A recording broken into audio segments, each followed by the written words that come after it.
आव्हानांना सामोरे गेलेले आहे.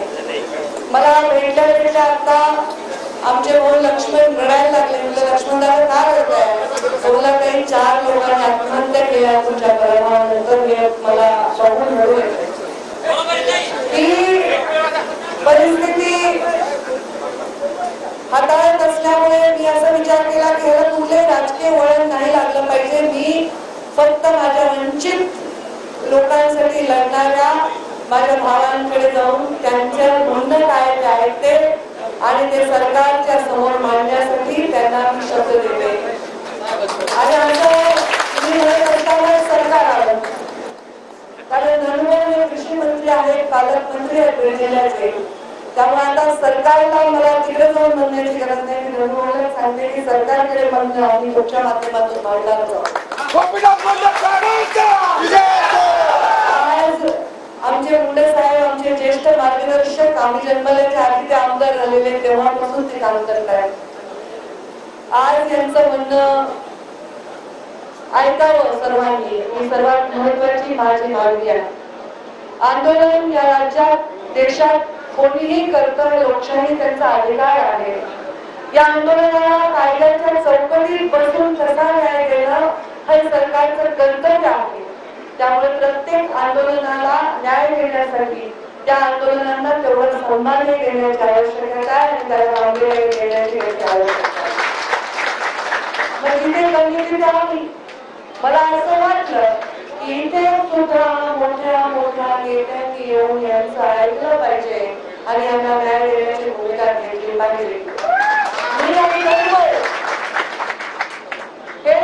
या आंदोलनाला सपोर्ट करण्यासाठी, त्यांचं म्हणणं मांडण्यासाठी, मी दुवा करण्यासाठी आहे आणि ते सरकारच्या माध्यमातून याच्यात न्याय देण्यासाठी आहे. पण इथे या भावाने आज पाणी सोडले. यांची तब्येत खालावत आहे, चेहरे त्यांचे टवटवीत आहेत, कारण संघर्ष हा 5वीला पुरलेला आहे. आणि त्यामुळे 5-6 दिवस जरी उपाशी राहिला तर भटका विमुक्त उपाशी दिसत नाही, कारण त्याच्या पिढ्या उपाशी राहिल्याची त्यांना सवय आहे.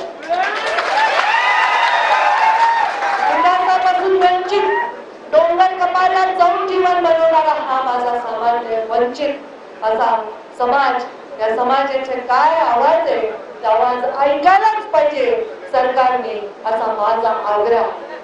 मुख्यमंत्री एकनाथ शिंदे, दोन्ही उपमुख्यमंत्री यांना माझी विनंती आहे की आमच्या भावांनी भावांनी ज्या मागण्या मांडल्या त्या मागण्यामध्ये अनेक मागण्या आहेत, पण ओबीसीच्या आरक्षणाला धक्का कसा नाही लागत हे आम्हाला समजावून सांगा.